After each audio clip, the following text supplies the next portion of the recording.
Welcome back to Back Points. I'm here today with the one and only Buddy Lee. Buddy Lee is a lot of things. He's a world-famous entrepreneur who has sold millions of jump ropes. He's an inventor. He's a Marine. He's an Olympian.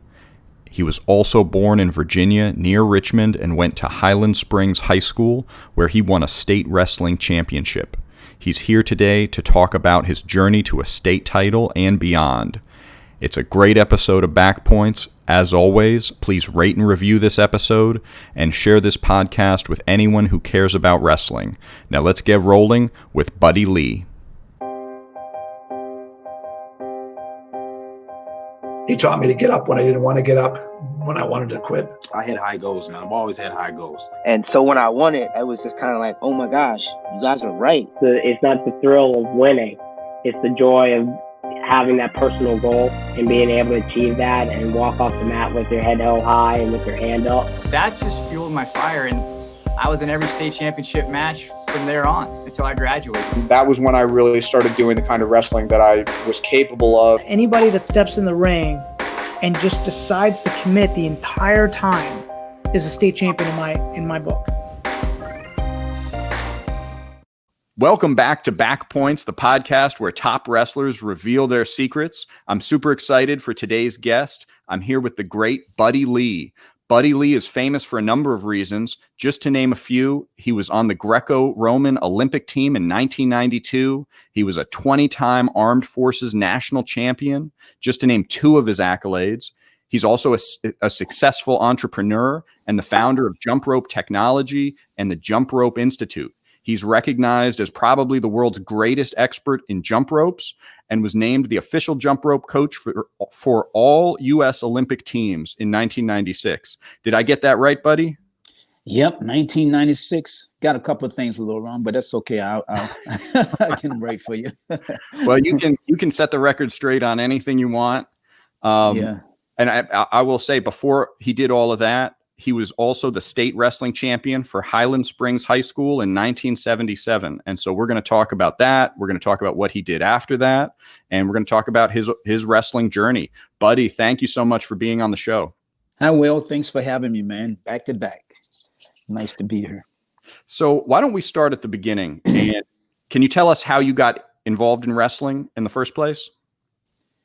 First of all, it was bad luck. But let me just start off by saluting my amazing mother. She raised 6 kids by herself, and I was one of 6 and the middle child. And, my dad came back from the war. He wasn't the same. He was shot in Vietnam and wasn't the same. And of course, he became an alcoholic because of the things he saw in Vietnam. And my mom was pretty much left to take care of 6 kids. And as a kid coming up, we did all kinds of sports outside. No such thing as computer. You're outside all day. I mean, I still recall waking up early in the morning time, and I already planned my day out with my dogs, and we'd go into the woods at 8 o'clock, and I would come back that evening, 5 o'clock and stuff, have my little lunch. And back in those days, all you saw was basketball. You had to be a football player. We played baseball. All the kids got together and played baseball. No such thing as soccer. It's just basketball, football, and maybe baseball and track and field. Who was the fastest?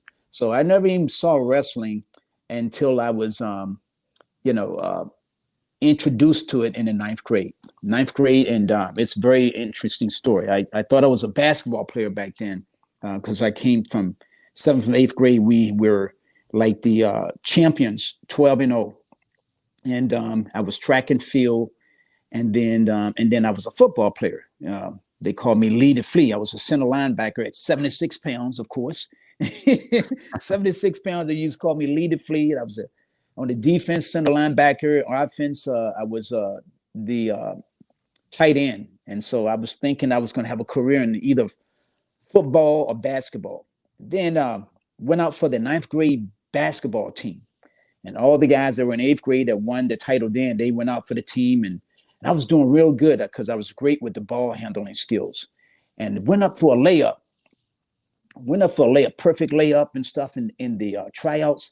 And all of a sudden I heard my ankle snap, pop. And I think this was like maybe the second, third day of tryouts.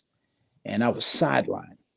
and I couldn't play because that ankle was like really swollen. So I think maybe a couple of days later, this guy named, we called him Boo Boo. I don't know his real name. He was known as a great wrestler for the community. And he came by and he saw that I was hurt for basketball. And he said, hey, buddy boy back then, hey, man, come out for wrestling, man. We need a 105 pounder, man. Why don't you come out? You know, I said, you know what, man, let me think about it. I don't like this basketball coach anyway. I'm going out for wrestling. Went out for wrestling, and thank God I found my sport. Never went back to that basketball, faced reality, made a commitment to the greatest sport on the planet, wrestling. Amen. And that was the beginning of my career and my journey into an amazing sport that transformed my life.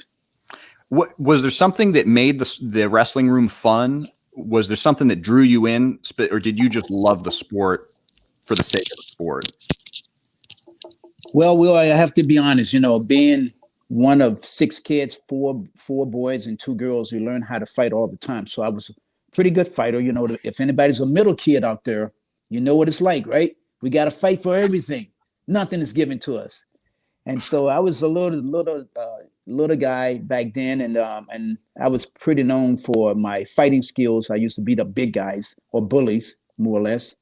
And it was a natural for me because I used to wrestle with my friends and bigger guys, and I could handle them. But I never knew that there was a sport for wrestling. And so when I got into the wrestling room, they had me go against a senior, and I was able to pin this guy with no problem. And that's when they knew that this guy is great for the sport. And every time they showed me something, I picked it up like a sponge, like it was natural. So thank God I found a sport that allowed me to compete at my weight in my weight class. So it's nice. Yeah, I agree. Can you tell us about what your coach was like in high school? Well, the first coach that I had, I think Coach Arnold, I remember that name. I don't recall much about him. I was coached by mainly the local kids from the neighborhood who were also on the team. And then the next year we had a coach. That coach stepped down, and we had a football coach named Rudy Ward. He took over the program when I was a sophomore, and that made all the difference in my life. He knew nothing about wrestling, but he was a great educator. He knew how to support an athlete and get him everything he needed to be a better wrestler. So that was the introduction to the coach that also followed me to the Olympics, and he became my best friend. He became a mentor, a big brother, and almost like a father figure. So I tell you, wrestlers out there, your high school coaches, they're going to be the greatest people in your lives, and you're never going to get that kind of treatment after you leave high school and go to college. So I was very blessed to have a coach like that, Rudy Ward. So it's fascinating to me because he coached you to be a state champion wrestler, and he was a football coach, and he didn't know anything about wrestling. Yeah, he saw my potential. He saw the fight in me as a person. I had natural ability for the sport, and I was a worker. I mean, I was self-motivated. You see, Will, coming up, being one of 6 kids and, going to bed hungry some days when your mom was struggling with 3 jobs to put food on the table, a roof over our heads, and clothing on our backs. Man, it does 2 things for you. It gives you an excuse to quit, or it gives you some motivation to say, hey, man, I want to change my life. I want to help my mom. So I was self-motivated to change my life because I knew I had to get to college and get an education so that I could have a choice in life to be what I want to be. And so I knew that mom couldn't send me to college, and I knew how expensive college was. So when I found my sport of wrestling, I made that personal commitment to myself that I was going to do everything that I could to be my best all day, all night, all week, all month, all year, to become a state champion and hopefully become recruited by colleges to get a scholarship and also focus in school. So I made that commitment. And the coach, he saw the drive in me, and he did everything he could. And I remember after my sophomore year, I was undefeated and everything. He came to me and said, hey, we need to get you into a wrestling camp this summer. And so I said, okay, well, I'm going to go and cut some grass. How much is the camp? So I went to cut grass back in the day, knocking on the door. Can I cut your grass for $10? Back $10, you cut a yard, an acre land for $10 back in those days, and saved up enough money and went to my first wrestling camp, the Grammy School of Wrestling with the legendary Billy Martin Sr., known for winning 21 out of 22 years state titles for the state of Virginia, AAA schools and stuff like that. Went there, saved my money, and beat their best wrestlers in the camp, the counselors. And they say, son, where are you from? I'm from, Highland Springs High School. Well, how would you like to stay for the whole summer and train with us? So I kicked the butts of the counselors, of the high school counselors there, and I got my ticket to basically be in the wrestling camp for the rest of the summer for free. And then I came back to Highland Springs High School, and my coach made me his coach, his assistant coach. So I started coaching the team, was the captain of the team, and also had to do my work as a wrestler. So it was a great experience as far as learning how to be a leader and also pursuing your dream at the same time. That's amazing. So that was your sophomore, that was going into your sophomore year or going into your junior year? It was going into my sophomore year because I met him as a sophomore. My freshman year is when I first started, and there I only lost like 3 wrestling matches. And I knew that I had talent for the sport when I had almost pinned the state champion, a guy named Benny Gould from John F. Kennedy. He was a state champion. And I threw this guy on his back and had him pinned for the duration of the wrestling match. And then I think at the end, I may have lost by 1 point, or I may have beat him by 1 point. And that was the turning point, or the deciding point that, hey, this is a sport for me as a 9th grader. And then the 10th grade is, I think, when Rudy Ward came on board. But in the 9th, between 10th, well, this is a long time ago, between 9th and 10th, I was introduced to the jump rope by the amazing Mr. Rainey. So we can tell you that story when you ask. I will. So that's actually where I wanted to head from here. So it clearly the camp made a massive difference, and I didn't realize you got to spend the whole summer at the Granby Wrestling Camp. I went to Granby Wrestling Camp years later, and it was a great program for me as well. I can only imagine how spending 3 months or 2 months or however long it was would have made such an impact on a young wrestler. Well, I feel like it was a privilege, a gift. Yeah. And I just want to thank the late Billy Martin Sr., just having the honor and privilege to be coached by just a mastermind, a guy that had one thumb, used to tell all these amazing stories, and he could coach you without touching you, without showing you anything. He could demonstrate. And he had these amazing kids, Billy Martin Jr., which was my coach that recruited me. Stephen Martin, he was 5 years of age during that time. Wayne Martin, he became one of my teammates. And then they had another brother who was a really good wrestler, and I forget his name, but they had all the sons there. So we got to witness there. And then the great Keith Lawrence was his assistant. And I think Grace Simons was coaching at the wrestling camp. So they had some great technicians there. And these guys, they knew their stuff. They studied the best wrestlers in the world, and they were able to teach it to people, and they broke it down in a system. And that system became the foundation to how I teach globally my jump rope training system. That's interesting. Okay, so talk to us about how you discovered the jump rope and what that meant to you. Well, once again, I like to say that, it's always a blessing, when God put certain kinds of mentors and people in your life. And even though when I was coming up, even though we had tough times, but we were in a great neighborhood.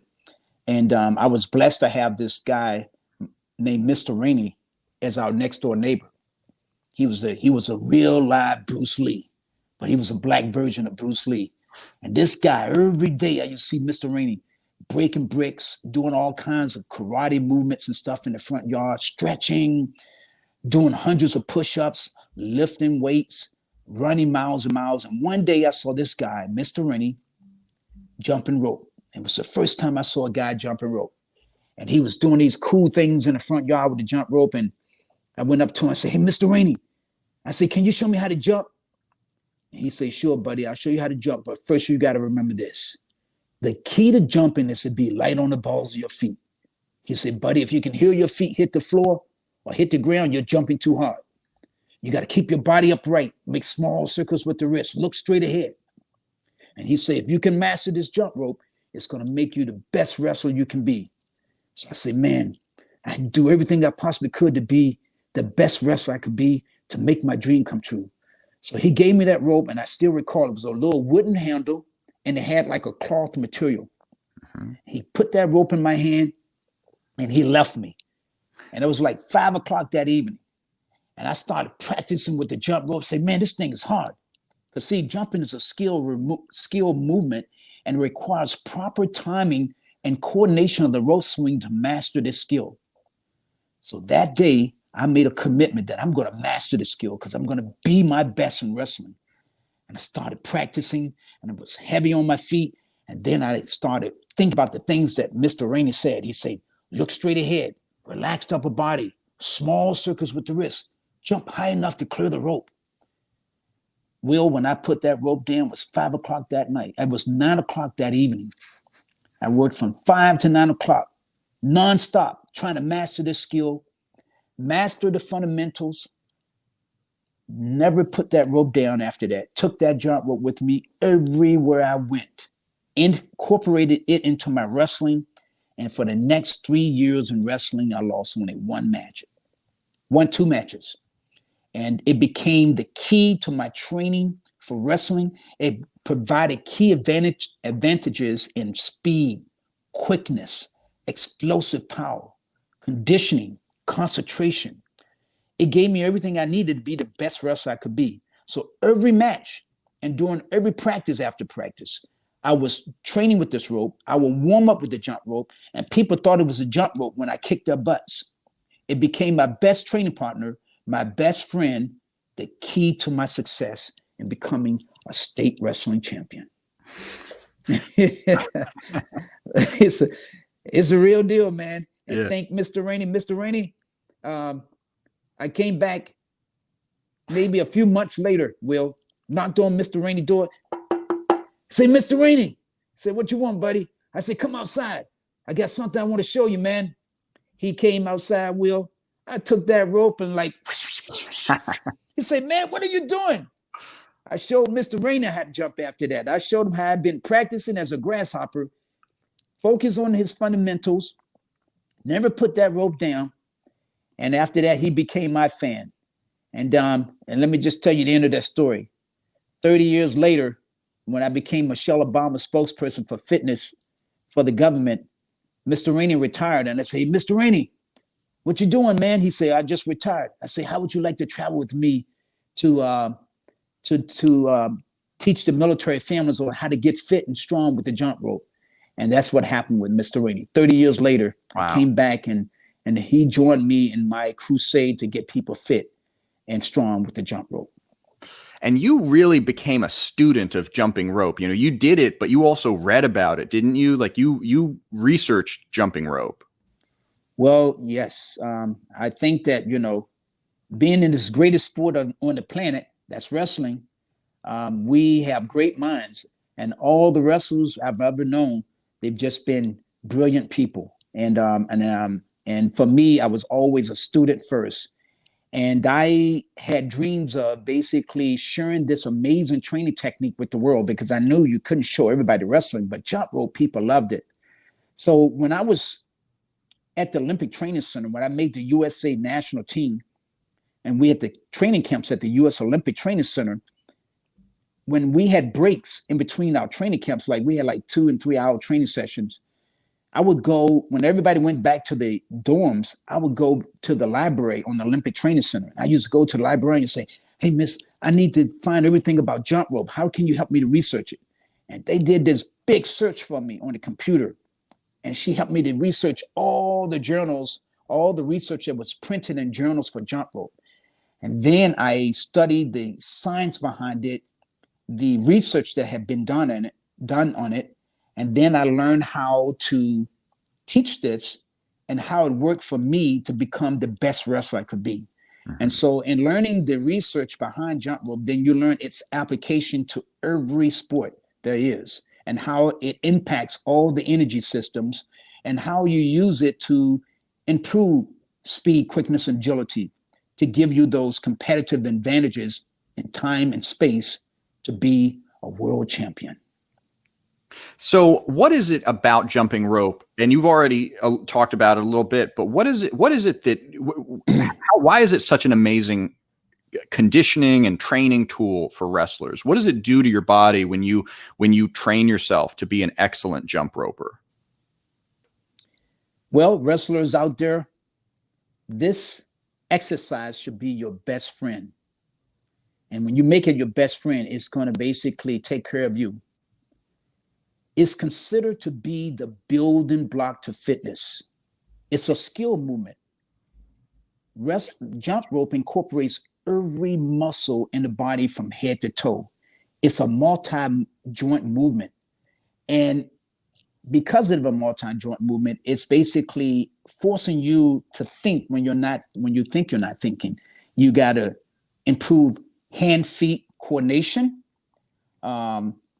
The ground forces that you produce from jumping helps to strengthen the ankles, improves proprioception in ankles. It builds knee strength, leg strength. It basically incorporates the forearms where you're making small circles. So you're building forearm strength, which we need, gripping strength, which is what we need. It's improving gross body equilibrium, balance, dynamic balance, which is what we need when we're moving and wrestling. Improves the universal athletic positional readiness. That's the stagger stance. You're on the balls of your feet the whole time. So in improving your quickness all the time. And the key to effective jumping is jumping just high enough to clear the rope, which is less than a half an inch. That transfers over into better movement in sport of wrestling, start speed, explosive power, concentration, and it impacts all three energy systems. So when you jump the rope the way you want to wrestle. So that means you're making contact with the surface short and quick. You're focused on high intensity. So jump the way you want to move means that you're jumping to target the immediate and short-term energy system, which is, anywhere from 30-second sprints to 1-minute sprints. And you're doing those sprints for a duration of 5 to 10 minutes. That transfers over into amazing wrestling conditioning. So, okay, so there's so many things I want to ask you about. So I want to skip ahead to a different point in your life, because there are 2 state championships that I'm really interested in talking to you about. Your own, which you started to tell us about, and then you coached, I believe, at TC Williams. And so I'd love to hear about your experience coaching the kids at TC Williams. Did you incorporate jumping rope into the training that you passed on when you were a coach of high school kids? Yes, I'm pretty sure that. Yeah, I don't think I could even be a wrestling coach unless they had to jump. They had to jump. I think it was mandatory. I think Michael Coppersite, started phoning me up when I think I was after the Olympic Games. And, after Olympics, you really focus on, how do you transition into the real world and how you're going to get a job and where you're going to work at and stuff. And he really, really pleaded with me to come and coach these kids and stuff. And so I say, man, I tell you what, I'll coach your guys, but I want your best wrestlers. And so I think I went maybe to do assessment of team, because I just didn't want to waste my time. I wanted to say, hey, I know what I can offer these guys, but I need the best guys, the guys that are serious, especially for the state. So I think he might have recruited me in the beginning of the season or whatever. And I took his top 6 or 7 guys. And yes, it was mandatory for them to jump, but they also had to condition like world-class athletes. And I was blessed to have some of his top guys, and they were really good athletes. And I still recall this one athlete in particular, which was Chris Marshall and Frank Harris. Those guys stood out because they were beasts. And do you want me to go on, or you can just ask me about it? No, I would love to hear about Chris Marshall, especially. We had him on the podcast, I think maybe episode 4. I can't remember exactly what episode, but so I was lucky enough to see you in the corner of that match when I saw the videotape of that. Really? And, yeah. The state title? The state title. Oh man. Thanks for making me remember that amazing memory. What a great memory, man. And I just, before I tell you this, I just really want to salute the high school coaches out there, man. People just don't realize how special, high school coaches are in wrestling and every sport, and the commitment that you make to these kids and stuff. And just to see what goes into, building kids and making them into men, and the commitment that it takes and the passion you got to have. And I was so blessed to have an opportunity to coach at a high school level, just to be around, kids that had so much potential and they wanted it. And I still remember Chris Marshall. I brought some former high school, state placers to the team. Phil Sykes, I think I brought him with me to work with Frank and Chris. But Chris was just a ball of talent. He was natural. And I heard his story, how he was from the inner city. And I think that he was mentored and adopted by Wade Shallis. But this kid was just a little animal. And so when I look at athletes, a lot of times you just have to observe their natural ability, and you have to create technique that goes with their ability, with their body type. And you have to understand their mindset. So I understood this guy's mindset. And so what I did, it's just like going in and like you fixing something. I went in and I just made little adjustments because he was already natural. He could already throw you. What do they call him? Airtime Marshall or something like that? Air Marshall. Air Marshall. Well, this kid had amazing hips, and he was explosive. And I just went in and I just made little adjustments into his style. Didn't mess with him a lot, because that's how you do when something's organic. Just fix him a little bit. Make sure his stuff goes in the style and flows. And I showed him a few things that went with his Greco style and stuff like that. But I can't remember so far back, but I just remember out of those 6 or 7 guys we had, they were with me. And out of those 6 or 7 guys, all 6 of them went to the state championship. They qualified for the state, and only one didn't go because he broke his tailbone. And he had qualified for the state, but he broke his tailbone, and he would have placed. And out of those 6 or 7 guys that we took, they took top 3 in the state. And then I remember the match that Chris had. Oh my gosh. Now you're making me remember. Keith Wilson, my teammate, was the coach of this guy that made it to the finals. And he was a 2-time or 3-time Oregon national champion, junior national champion. And Keith Wilson, my teammate and my wrestling partner that helped me to become an Olympian, came to me. And Keith is an amazing technician. He said, buddy, I'm going to tell you, man, my guy's going to pin Marshall, Chris. I said, man, you crazy, man. You just don't know about black power. This kid is an animal. Nobody's going to pin Chris. I say, I guarantee you won't pin Chris. I had so much confidence in this guy because I just knew he was untapped. And I still remember Chris wrestled the whole season with a bad shoulder. Okay. And I remember the state finals. Chris was down by maybe a couple points. And he had thrown his shoulder out. And he started like, and was on the match. Referee called the time. This was the state finals. And I recall Michael Compensate going out there first, running out there, tending to Chris. And then he looked at me and said, that's it. He's done. I said, no, you need to go to the side. He's not done. You just go on the bench. And then I gave Chris, I hate to say it, but I gave Chris the black talk, and he knew what the black talk was.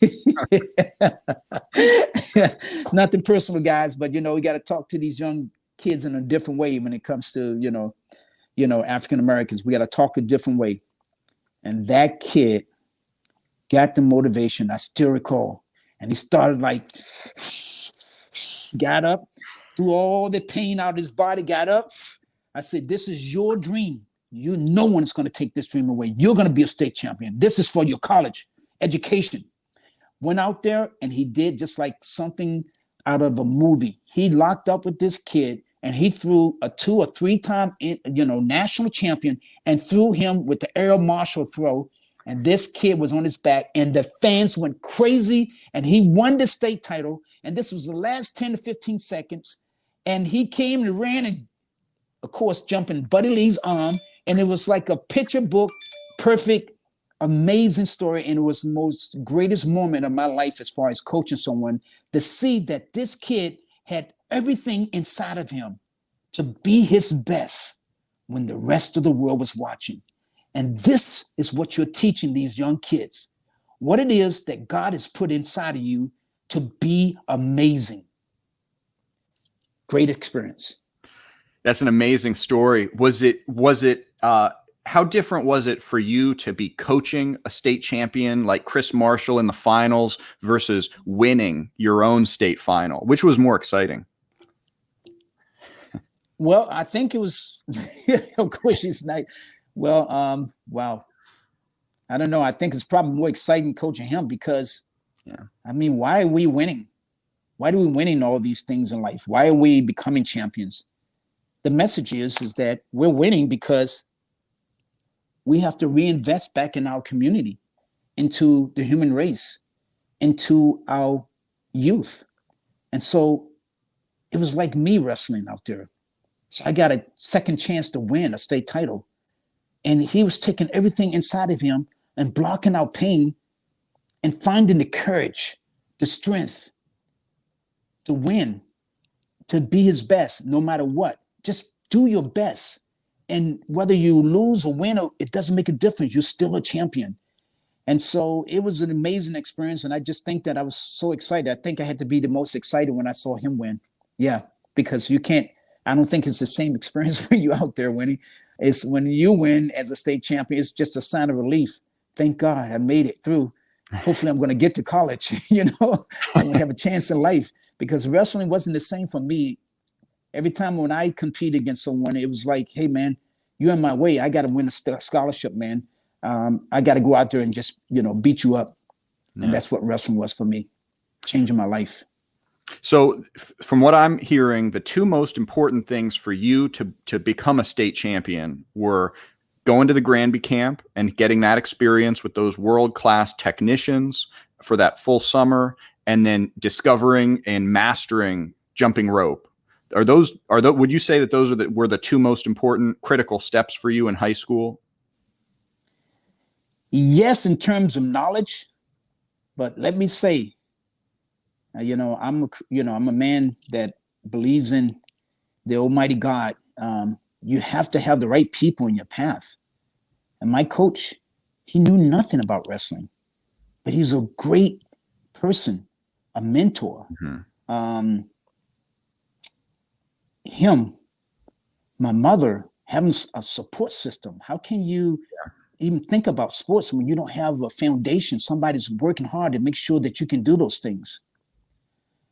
A role model next door to me, being blessed with a guy that was practicing everything that he preached. No drugs, no alcohol, training to be a champion. I saw those things. So I would have to say the community, that God put in before me. And then in that community came out of the Granby School of Wrestling, the amazing high school that I went to. It was 50-50. I had the chance to go with white kids. The black kids were all together. We were one, man. I mean, relationships, having that kind of, atmosphere. So I would have to say it's everything. But yeah, you can pick out those 2 things, but I can't, because when I look back as far as what makes a champion, I would have to say it's an entire community. Your family, your school, coaches, the people that coaches, mentors, the teachers they put in your path,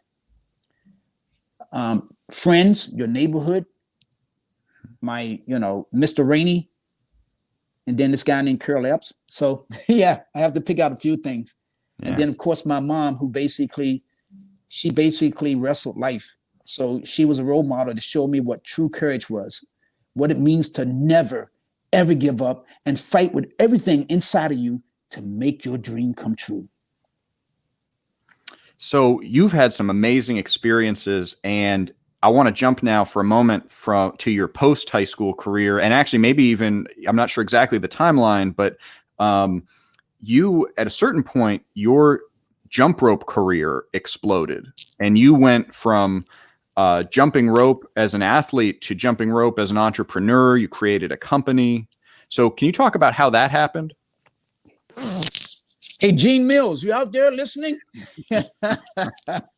Anybody know the amazing Gene Mills, the big pinner, came after Wade Chalice, the amazing Wade Chalice, Guinness Book of World Records for most pins?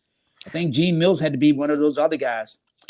We was at the Olympic Training Center, guys, back in maybe, I have no idea, 86, 87. And I had made the national team. And everybody was a fan of my jump rope and stuff, because I used to jump before every match and stuff like that, did all this fast sprint stuff. But for me, I was like, hey, man, this is where I trained to be good on the wrestling match. And I still remember Gene Mills, them came to me, and a bunch of wrestlers, all great names and stuff like that. They came to me and say, hey, buddy, man, we went out to this club the other day, and we talked to the manager, and they're going to have a dance contest, man. And we asked him, could the jump rope guy, could they jump rope to be in a dance contest? They say, yeah. So, man, come on. We want you to go to this dance contest, and we can win $100. But if we win this $100, we got to split it. I say, okay, man. All right, we can go out. So I think we had about like 30 wrestlers strong, man, all from the national team. And we went out to the dance club. You know, of course, nobody's drinking, just going out and dance. And man, they had the dance contest, and this is back in 1986. And I did my rope mine. I did this rope mine thing, man. Pull a jump rope in my hands. Da, da, da, da, next thing you know, won the dance contest, won the $100. All the wrestlers, I was a big fan. Everybody was happy. Split my $50. Gave Gene Mills $50. So he tells me this, years after. I can't remember. And the next 2 days after Olympic Training Center, they do a press release. Everybody's bragging about what I did. They did a press release on the U.S. Olympic Training Center.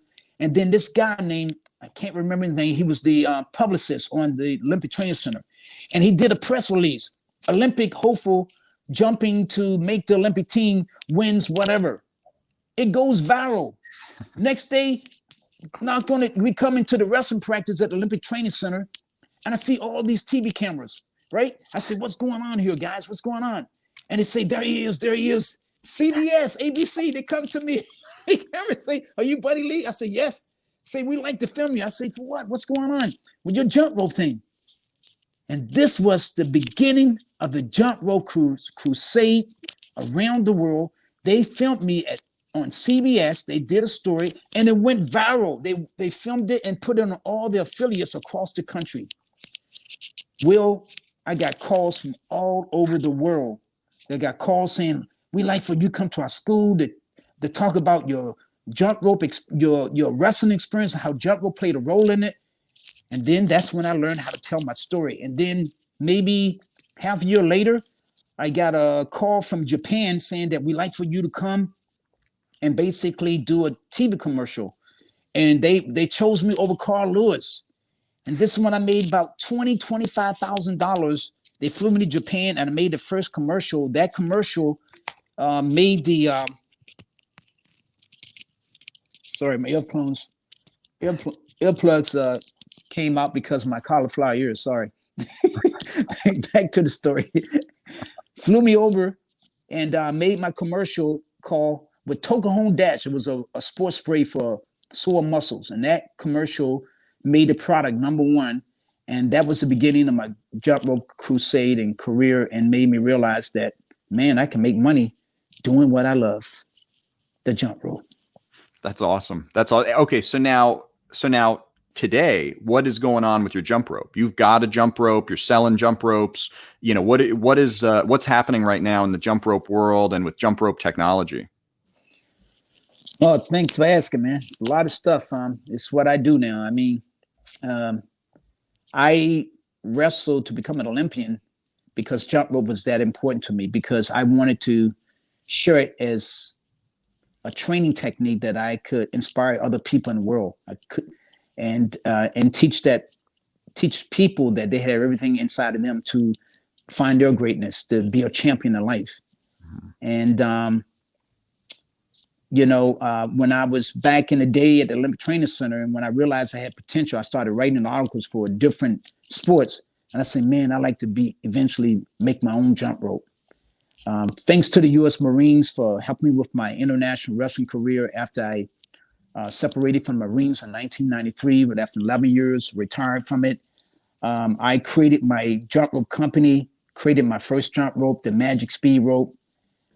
From there, I was co-inventor of a technology that changed jump rope for the entire planet. 1997 invention. It's called swivel bearing technology. That swivel bearing technology got discovered by a major toy company and in Japan, and they sold 2 million of my ropes in 1 year. Took the royalties from that and basically formed my own company, manufacture my own products, start flying to China to learn how to manufacture your own products. Then I became a manufacturer of my products. Then the jump rope was the Olympic Training Center got a hold of my stuff while I was doing performances. They got a hold of it and say, okay, we love your rope and stuff like that. How would you like to become the official jump conditioning coach of the Olympic teams? And how would you like to become the official Olympic licensed jump rope? So I became the official Olympic licensed jump rope for all the Olympic teams, Olympic trainer. Then the Drug Enforcement, U.S. Department of Justice, Drug Enforcement Administration got a hold of my program, say, buddy, we like for you to basically teach jump rope to gangs around the country. How would you like to be our spokesperson? So I became spokesperson for the U.S. Department of Justice, Drug Enforcement Administration to teach kids on fitness as an alternative to gangs. And then it just basically got a call from CrossFit saying, hey, man, we heard you're the expert. We want you to become the CrossFit expert for the world. So I became the jump rope CrossFit expert in 2006 when he had 600 gyms. Then I left CrossFit after about 2 years, and then he exploded to like 17,000 gyms around the world. And then they called me back in 2017. By that time, everybody had copied my products and stuff like that. And then I became the CrossFit subject matter expert for the world. And I'm still in that position now. And then I became the expert for 9-round fitness and official rope for them. TRX, if you know them, they adopted my rope as official jump rope for the round the world for the last 10 years in the official program.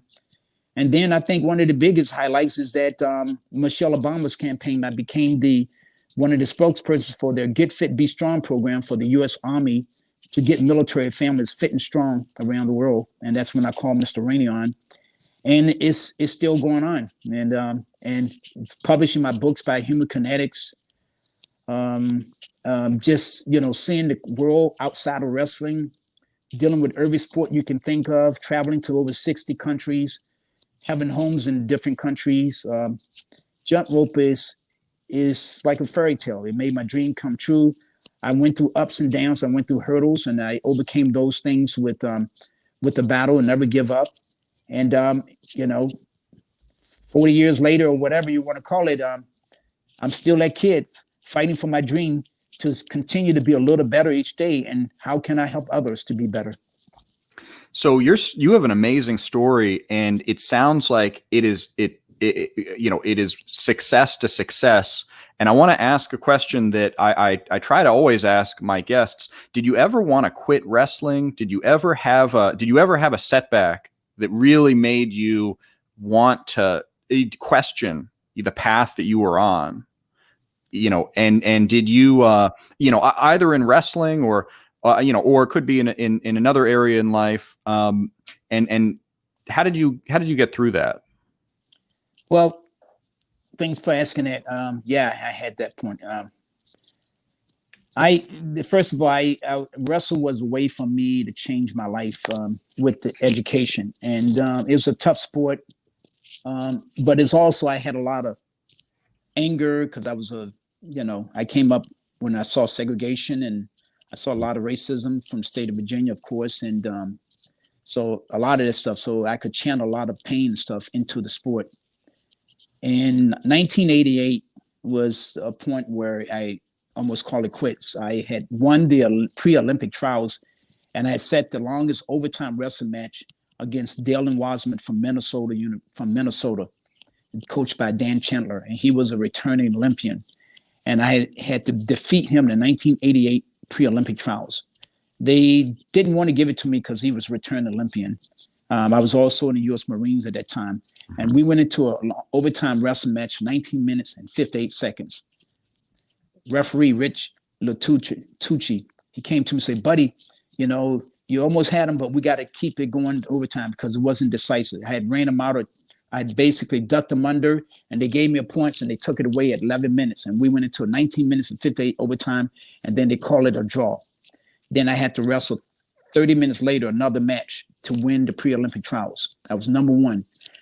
Then I went into another final. Back then they had another final Olympic trials. I was number one on the top on the Olympic team.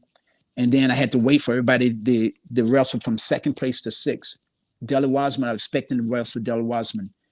And Dellen Wasman lost to Ike Anderson in the qualifying competition. And I had already beaten Ike a number of times. And then in the final Olympic trials, I had a referee coming to the locker room. He told me something that I think I'll just say it in my next book, in my autobiography.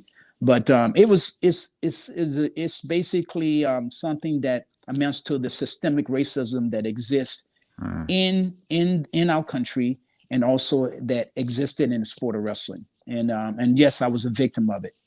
And it played a big outcome in the match, and as far as who they decided, who they already intended to wrestle and stuff. And then I lost that match on a very controversial cause. They threw out my coach out of his corner because he tried to contest it. Arthur Williams, who's no longer with us, he helped us win 5 national championships in wrestling, Greco-Roman wrestling national championships. And that, when I say enough is enough, and I quit. And I still remember a man named Steve Brown that came in. He was a photographer for USA Wrestling, and he gave me a pep talk and stuff like that because he was a good friend of Wade Schallis, and he gave me a little pep talk. And I think that then I made a decision, and then I came back in 1992. I didn't let anybody take my dream away, and I had that same wrestler, and I beat him the best 2 out of 3. I beat him 2 matches straight, 2-0, 2-0. And he was coached by the amazing Joe DeMayo, who's just passed. He's an amazing coach, put a lot of Olympians on the team, great coach and stuff. And he was coached by a great coach. My Marine Corps coach knew nothing about wrestling. And so I was kind of like self-coached myself. But I beat a great wrestler. And that, making that Olympic team, represented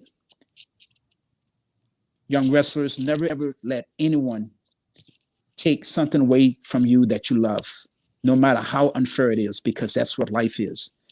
And those moments in life, you make a choice. You choose to live your dream, or you let someone else take it. You choose to keep fighting to be your best and never give up, and be your best all day, night, week, month, and year. And that's what 1992 becoming an Olympian meant to me, that I'm never going to let anyone take my dream away. And it came true. So it's overcoming hurdles, overcoming pain, overcoming sweat and tears, and realizing that you have everything inside of you to be your best. Uh-huh. That's the only time when I almost gave up. But the fact that I recommitted and never gave up, and that's how I became an Olympian. Thank you for sharing that with us. And I'm glad you didn't let anybody take that away from you. Yes, thank God, and thank Steve Brown for just saying those encouraging words. I still remember those things, and I also remember the things that I had an official come in and tell me in private what was going on with the officiating. Man, life is, when you look back on these things, I never even talked about that incident until now, but it's real. But I'm a very, very organic and very, very raw person. I think that, you just got to be truth. But, I'm just so happy I didn't quit, because I could never be where I'm at today. The Olympian status has basically earned me so much respect in the world when I'm dealing with other sports and talking before people. And thank God. And that's what I feel like I needed to have. I need to have a PhD in sports. That's what Olympian status meant for me. PhD in sports.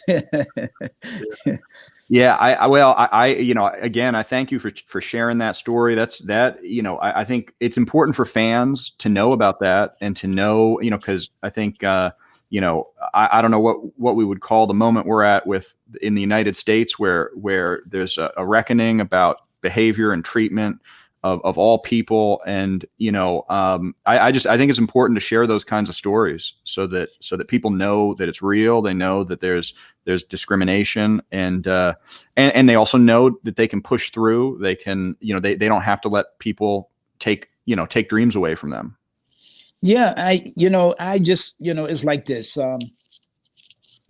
let's say, African-American wrestlers back in the day and maybe even today. I mean, that's part of who we are. You just have to, your parents teach you about this stuff. And so part of being Black is understanding that, hey, the world is going to treat you different.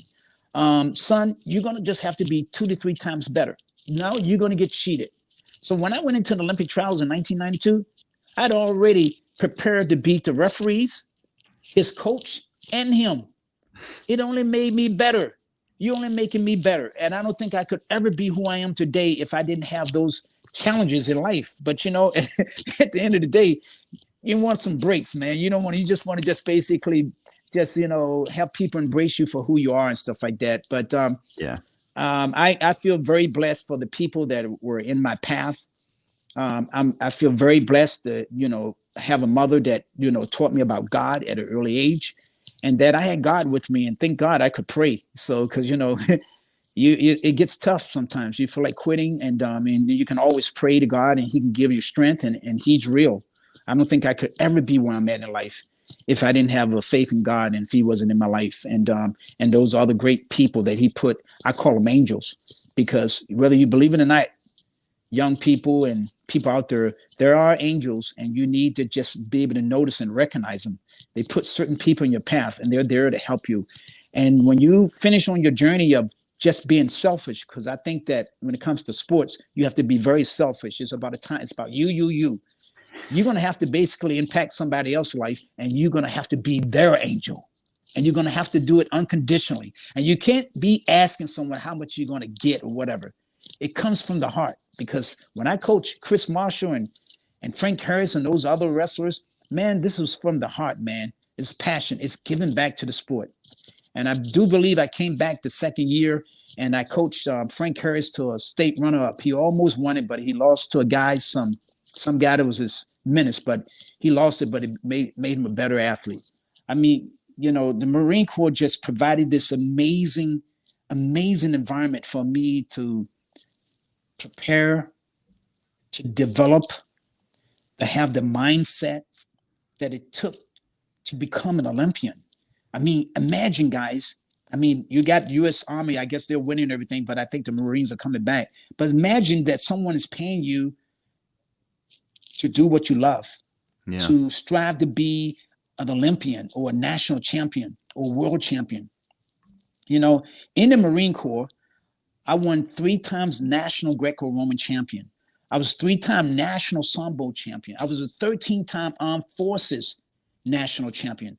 I was a 3-time world military champion. And then just learned recently, we won 6 world titles, because I was part of the world championship team.